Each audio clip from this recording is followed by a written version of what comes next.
खुद भी कभी ये करते थे मुशक्कत, कभी भैंसों का दूध कभी आपने? नहीं, भैंसों का दूध तो नहीं, भैंसों का दूध मेरी वालदा थी तो वो दोती थी।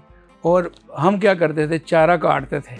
हाँ, हम 6 भाई थे माशाल्लाह, बदर मियाँ दाद, फ़ख्र मियाँ दाद, अली दाद खान, मैं, शेरदाद खान, अली रज़ा और छोटा फैज़ मियाँ दाद। और वो बारी होती थी? बारी जी, बड़े शौक से गाना, वो पंजाबी गाना, वो पठिया दी मुठ लाओ यार इन। Yes yes yes. तो वो बड़ा अभी तक पता है कि वो हमारी दादी अम्मा उसमें खल भी डालती थी, पेवे होते थे, खल होती थी। अच्छा, फिर उसके बाद वो तूड़ी वाला एक कमरा था, भैंसों का चारा होता था, शाम को वो आ जाता था। तो सुबह सुबह वो दूध मेरी वालदा, वो एक चरवी होती थी जिसमें सिल्वर की, उसमें लाते थे। तो वो एक बड़ा यूनिक दौर, और वो आजकल तो वो चीज़ें नहीं है। आप अब बिलीव करें कि नईम साहब कि रोटी पड़ी होती थी ना रात की, उसके ऊपर इतना मक्खन डाल के दादी अम्मा ने देना, तो उसका जायका अभी तक नहीं जा रहा। अब तो खैर वो चीज़ें नहीं है मुयसर। और तो वो चीज़ें फिर, या एक जिसको हम दौरी डंडा कहते हैं ना, उसमें जो चटनी या मिर्ची होती थी ना, उनका इतना जायका, उसमें थोड़ा सा मैं पानी मिलाता जब तफरी होती थी। तो घर में देखना कि अभी देर है तो उस दौरी में थोड़ा सा पानी मिलाना और रोटी इस तरह करनी, तो उसमें वो सारी चिपक जानी वो अपना मिर्चें, उसको इस तरह रोल करके खाते खाते स्कूल चले जाना। ये बड़ी अच्छी चीज़ें याद। भैंस चोना मुश्किल था या प्रमोटर चोना मुश्किल? अच्छी बात है। अच्छा, मैं आपको बताता हूँ, जब अल्लाह का कर्म हो तो फिर प्रमोटर अब खुद ही चुया जाता है। जब स्ट्रगल दौर हो फिर मुश्किल है। अच्छा, मैं पता क्यों बात की है, मैं अभी आपसे पूछ रहा था कि आप जा रहे हैं ऑस्ट्रेलिया जी, और एक बड़ा इवेंट करने जा रहे हैं, वो कोई हजारों का ऑडिटोरियम है, 10,000 प्लस का। जी सर, मेलबर्न में। जी। तो वो जो है ना, बड़े अरसे से मैं देख रहा हूँ कि पाकिस्तानी प्रमोटर्स में तो कम से कम सकत नहीं रह गई कि पूरी पार्टी को बुलाए, और आप तो पार्टी के बगैर जाते नहीं। मैं नहीं जाता जी। तो वो जो है थोड़ा सा उस कॉन्टेस्ट में मैंने बात की है कि बड़ा मुश्किल हो गया है पार्टी को कैरी करना। उसमें बहुत सारी चीजें तो शायद आपको खुद भी कंप्रोमाइज करनी पड़ती होंगी पार्टी को साथ ले जाने के लिए। सर, ये। और फिर उसको कन्विंस करना जी। और फिर कंसेप्टिव आपके टूर चल रहे हैं। इससे पहले आप ईद पे पूरा वो करके आए हैं, फिर ईद की, फिर अब वापस फिर दोबारा शिकागो। ये जरा बताएं। असल में जो हमारे फनकार बरादरी जितनी पहले जाती थी, उसमें जो लीडर आन थे उनका कोई दोष नहीं होता, यानी उसका कोई कसूर नहीं होता था। कुछ लोग इस तरह साथ हो जाते थे, वो बंदे स्लिप हो जाते थे। फिर प्रमोटर डर गए, उन्होंने कहा यार ये तो स्लिप हो जाते लोग। फिर उन्होंने थोड़ी सी क्वांटिटी उसकी कम करनी शुरू कर दी। अच्छा, अब ये हालात है, वो ये कहते हैं कि ये लीडर नामवर बंदा है, ये अकेला आ जाए, और म्यूजिशियन जो वही माशाल्लाह 90 के या स्लिपरी जो लोग हैं वो आ जाएं साथ और कवाली हो जाए। तो इस तरह नहीं होता।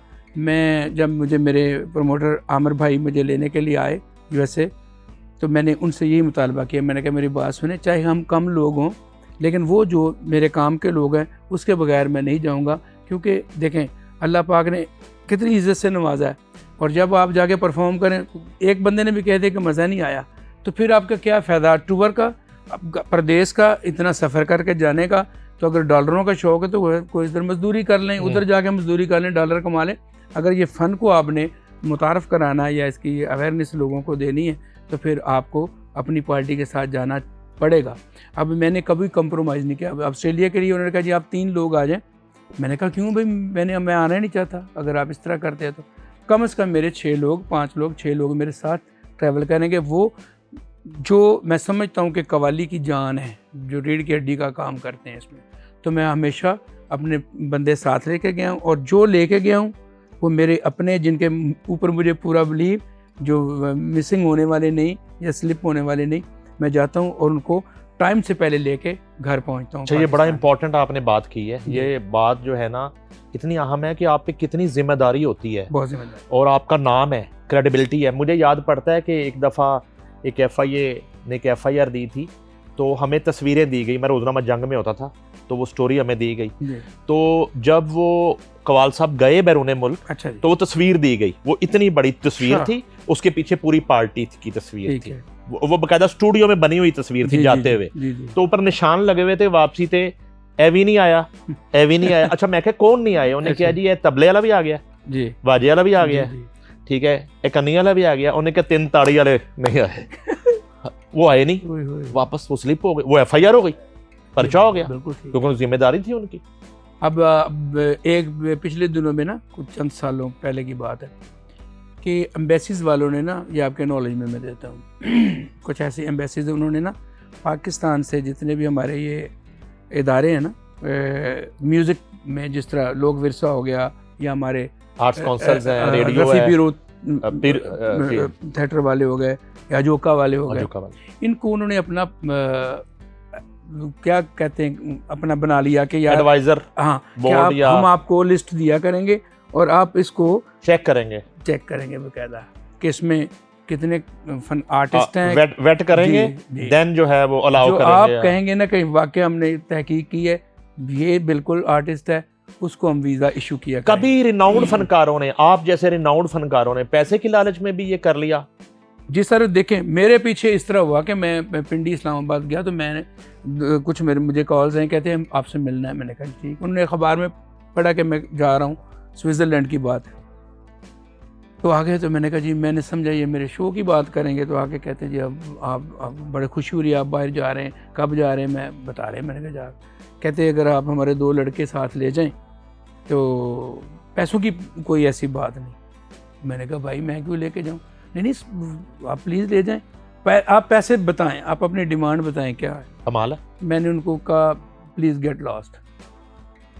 वो कहते जी मैं कहा मेरी बात सुनो, सारी उम्र क्या कमाया, इज़्ज़त कमाई है, ठीक है, तो मैंने इज़्ज़त चाहता हूँ, और मैं वो फनकार हूँ, मैं आपको पासपोर्ट दिखा देता हूँ, जो मैं अपने टाइम से 2 दिन पहले 4 दिन पहले नॉट ओवर स्टे मैं अपने पाकिस्तान आना पसंद करता हूँ। और मैं वाहद वो आर्टिस्ट हूँ जो प्रमोटर्स को भी कहता हूँ, अगर वो सुन रहे हैं तो वो मेरी बात की तायद करेंगे कि मैं सच कह रहा हूँ, कि मैं कहता हूँ मैं ठहर सकता हूँ तो 3 वीक बहुत मुश्किल से ठहरता हूँ, वरना मैं चाहता हूँ कि मेरा 15 दिन का टूर हो और मैं वापस घर आ जाऊँ। तो इस दफ़ा ये हुआ कि जब मैं USA गया, लास्ट अप्रैल 24 को मैं चला गया था, तो जब मुझे उधर पता चला कि अभी तो 2 महीने का है, तो मैंने कहा मेरी बात सुने आमिर भाई, हमारे हैं प्रमोटर, मैंने कहा इतना लॉन्ग मैं नहीं ठहर सकूँगा, मैंने ईद पे वापस जाना है, हाँ 10 दिन में अपने घर रहूँगा बच्चों में, मैं फिर आ सकूँगा।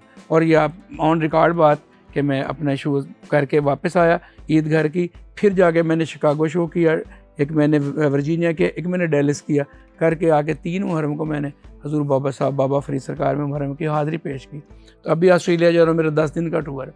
तो एक तो मैं कॉम्प्रोमाइज़ नहीं करता लॉन्ग टूर के लिए, दूसरा मैं कॉम्प्रोमाइज़ नहीं करता कि मेरे साथ जो उधर से आगे म्यूजिशियन मिल जाएं, जिससे ना उनका पता चले ना मेरा चले, उसके बाद फिर वो जो प्रोग्राम होगा वो आखिरी होगा, फिर इसके बाद लोग आपको अप्रिशिएट भी नहीं करेंगे ना बुलाएंगे आप।